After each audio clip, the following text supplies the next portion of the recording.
komponen movie tidak hanya punya title, tapi komponen movie butuh data terkait movies database. Tapi movies database-nya tergantung kategori, di mana komponen movies yang pertama untuk film Netflix original, sedangkan movie selanjutnya untuk data film yang trending. Dengan kata lain, setiap komponen punya data film yang berbeda-beda tergantung request URL-nya. Berarti kamu harus mengirimkan sebuah props berikutnya. Nama props berikutnya adalah URL.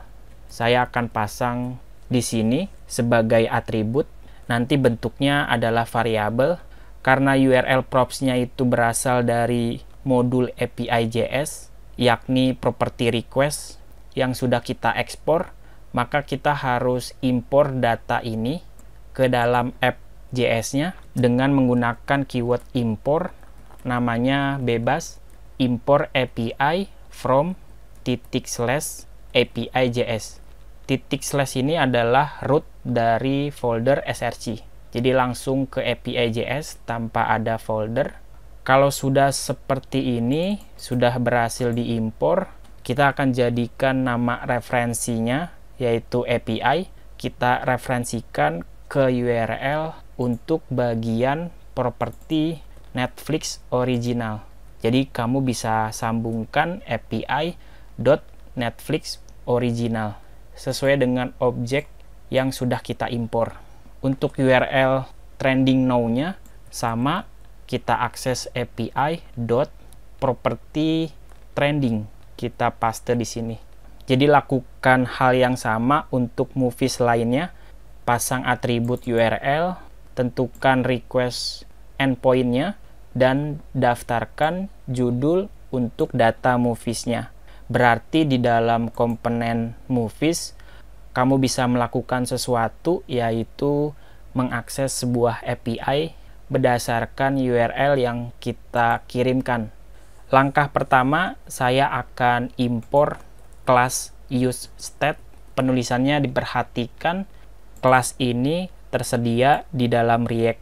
Lalu di dalam functionnya, buat data dengan keyword const, diikuti dengan kurung kotak. Uniknya, kalau kita pakai konsep hook di dalam React, maka dalam pembuatan state-nya agak sedikit berbeda dengan framework lainnya. Kamu bisa buat nama state beserta nama metodenya. Katakanlah nama state-nya adalah movies, dipisahkan dengan koma untuk akses fungsi namanya setMovie, yang dimana di awal aplikasi state movies-nya masih kosong. Jadi kamu bisa gunakan konsep hook di dalam React, pakai useState untuk mendeklarasikan data state yang nilainya kosong dalam bentuk array seperti ini. Sekedar catatan, konsep hook tersedia pada saat versi React 16.8. Karena sebelumnya untuk membuat state kita tidak diberikan fungsi ini. Nah, sekarang ketika kamu mengenerate React di hari ini, maka React-nya sudah versi terbaru dan kamu bisa gunakan konsep ini. Tentu namanya bebas ya. Intinya di dalam kurung kotak ada nama state dan nama fungsi untuk merubah data state-nya. Tugas selanjutnya pada saat komponennya berhasil dipanggil, kamu bisa jalankan metode namanya useEffect. Kurung buka, kurung tutup. Karena kita menggunakan metode ini, maka di awal aplikasi harus kamu impor, pisahkan dengan koma, masih di dalam kurung kurawal, kita impor useEffect-nya, useEffect dari React. Saat fungsi ini dipanggil, kamu bisa melakukan sesuatu dengan menjalankan function callback. Saya tulis raw function seperti ini, tambahkan kurung kotak sebagai parameter yang kedua. Jadi di dalam React ada efek hook, yaitu memungkinkan kamu untuk melakukan efek samping dalam menjalankan komponen fungsional. Katanya sih metode ini sama seperti penggunaan komponen did mount dan komponen did update. Intinya di dalam fungsi ini saya mau menjalankan Axios untuk berinteraksi dengan API. Berarti kita impor dulu settingan Axios-nya yang sudah kita buat di dalam Axios.js. Impor Axios from, lokasinya mundur satu folder, Axios.js. Untuk melakukan sebuah request-nya melalui Axios.get. Masukkan URL-nya di sini, URL API-nya. Kalau berhasil, panggil metode setMovie. Saya bisa simpan hasil request-nya ke dalam satu namanya request. Lalu kita panggil setMovie untuk mengupdate data baru untuk state movies-nya. Untuk saat ini, saya akan simpan dulu data request-nya ke dalam state movies.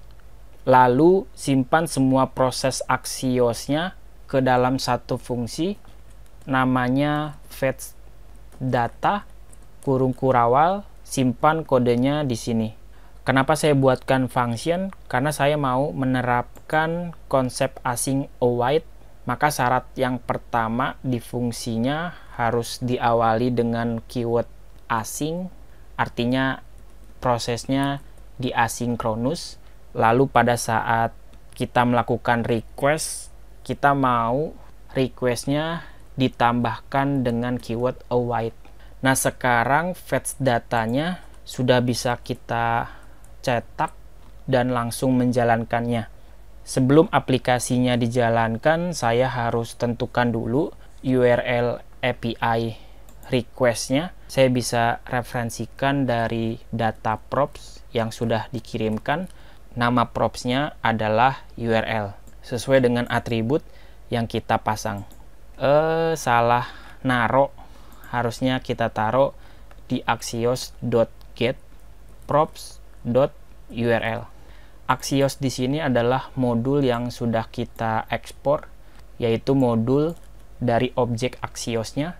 Jadi nanti tinggal jalankan axios.get, axios.post sesuai dengan request metode yang tersedia. Karena kita mau mengambil movies database, kita pakai get. Lalu simpan requestnya ke dalam state movies, artinya kita update data moviesnya.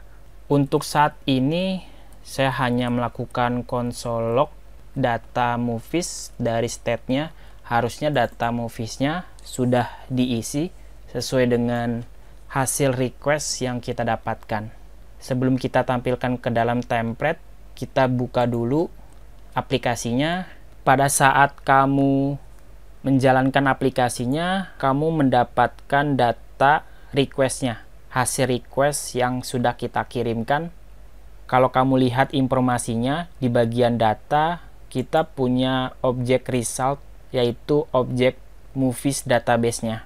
Sampai di sini kamu sudah berhasil menyimpan data movies-nya, tapi yang kamu simpan adalah semua request. Jadi harus spesifik, kamu harus menentukan data result-nya dengan menyambungkan properti data .result. Saya akan akses properti result untuk mendapatkan movies-nya. Saya simpan lagi. Untuk yang props bisa saya hapus. Saya refresh kembali. Datanya berhasil kita dapatkan. Artinya kita berhasil melakukan request ke dalam movies database menggunakan Axios, dan kita juga sudah berhasil mengupdate data movies yang tadinya kosong. Pada saat kita console log, hasil objeknya sudah berhasil ditampilkan. Tugas berikutnya nanti kita akan tampilkan daftar filmnya, yaitu gambar poster ke dalam sebuah template.